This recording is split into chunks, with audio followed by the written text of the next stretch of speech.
Shalom Pak Bambang, saya mau izin bertanya, apa makna Yesus sudah ada sebelum dunia ada?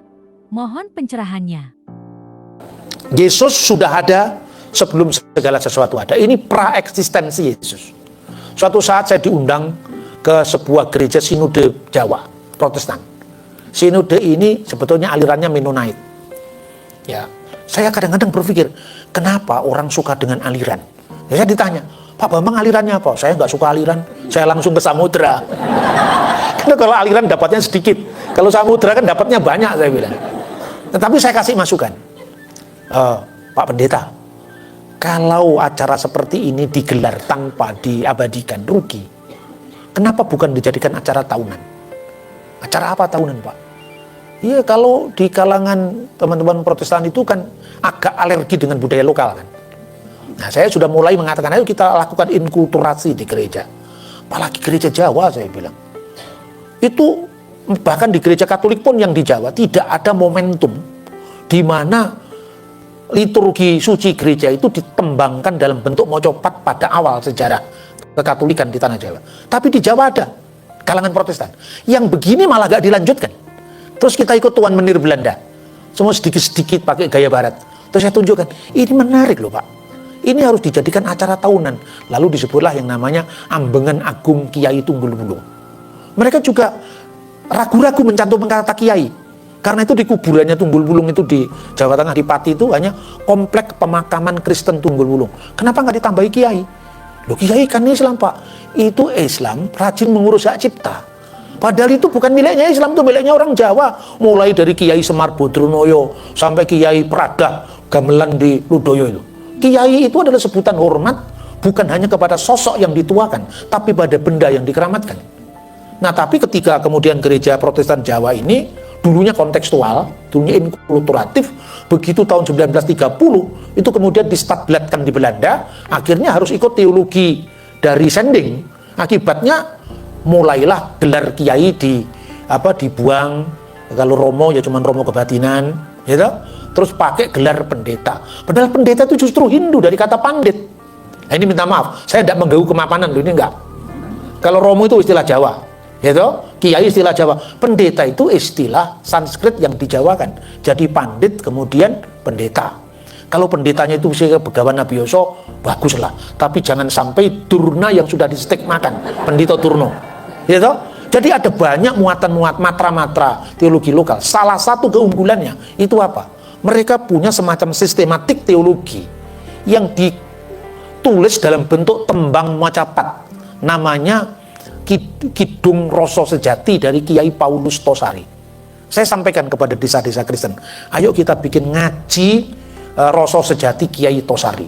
Nah, kita ngaji pakai kalau perlu pakai gamelan, tembang Jawa. Lalu ada semacam lagu yang umum itu Rasa Sejati itu bait pertama. Itu dinyanyikan di awal semua, ini baru kita diskusi. Itu menarik. Lah, soal Yesus yang sudah ada sebelum segala sesuatu ada, itu menjadi permenungan orang-orang Kristen Jawa ketika berhadapan dengan aliran kepercayaan sebagai sahabat dan Islam. Jadi salah satunya itu gini. Kiai Tunggul Wulung itu dulu nama mudanya adalah ketika menjadi Demang itu namanya Demang Atmodirjo. Nah, kemudian dia itu terlibat dalam pemberontakan Pangeran Diponegoro. Makanya dia hilang, kemudian menyamar jadi kiai yang namanya Kiai Abdullah. Saat dia kemudian mau kembali ke Gunung Klut, di mana dulu dia berkarya sebagai seorang guru ilmu Jawa, dia bertemu dengan seorang petapa perempuan namanya Indang Sampurnawati. Anda tidak berhak menaiki gunung ini, Tuan.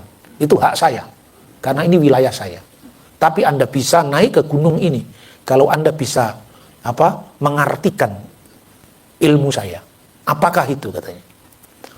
Kira-kira dua-duanya itu terlibat dalam bukan perdebatan, teka-teki filsafat gitu ya.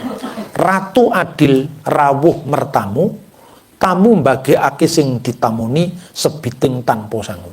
Ratu adil datang bertamu, tapi anehnya tamu tadi yang menyilakan tuan rumah. Dia tidak dikenal sebagai tuan rumah yang sesungguhnya karena dia datang dalam kemiskinannya. Siapa? Sebelum pertanyaanmu saya jawab dulu pertanyaan saya. Woh kemiri tiba saiki nanging iso dipanen dek wingi. buah kemiri jatuhnya hari ini, tapi bisa dipanen kemarin. Siapa? Dua-duanya menjawab Yesus. Lah kok bisa? Yesus itulah Raja Penyelamat. Dia datang bertamu, dia datang pada milik kepunyaannya. Namun milik kepunyaannya tidak mengenal dia, karena dia datang tidak sebagai kemuliaan seorang raja. Dia datang sebagai hamba. Maka sebiting tanpa sangu. Itulah Yesus. Yang satunya, buah kemiri jatuhnya hari ini tapi bisa dipanen kemarin. Itulah Yesus sebagai logos. Dan itu menjadi permenungan dari bapak-bapak gereja zaman patristik.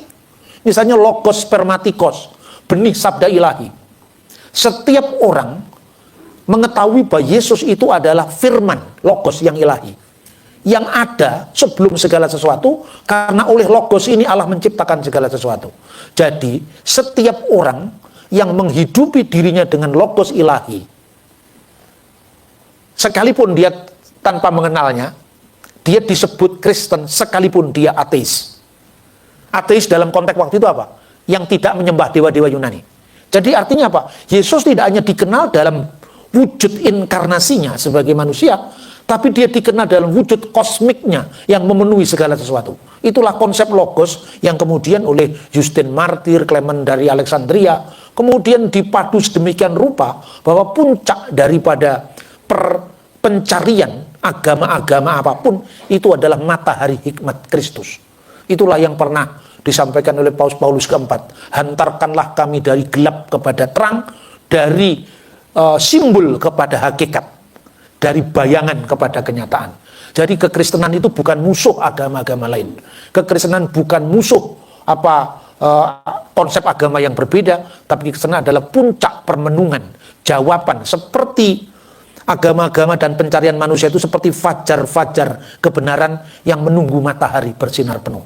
Dan matahari itu adalah hikmat Kristus yang menjawab, melengkapi segala sesuatu. Nah, kalau pendekatan kita seperti ini, agama lain bukan musuh, tapi sebagai teman sepeziarah yang mencapai puncak permenungannya pada Kristus. Jadi Adam dan Hawa diciptakan oleh Kristus. Kristus sebagai firman, bukan Kristus dalam keadaannya wujud inkarnasi sebagai manusia.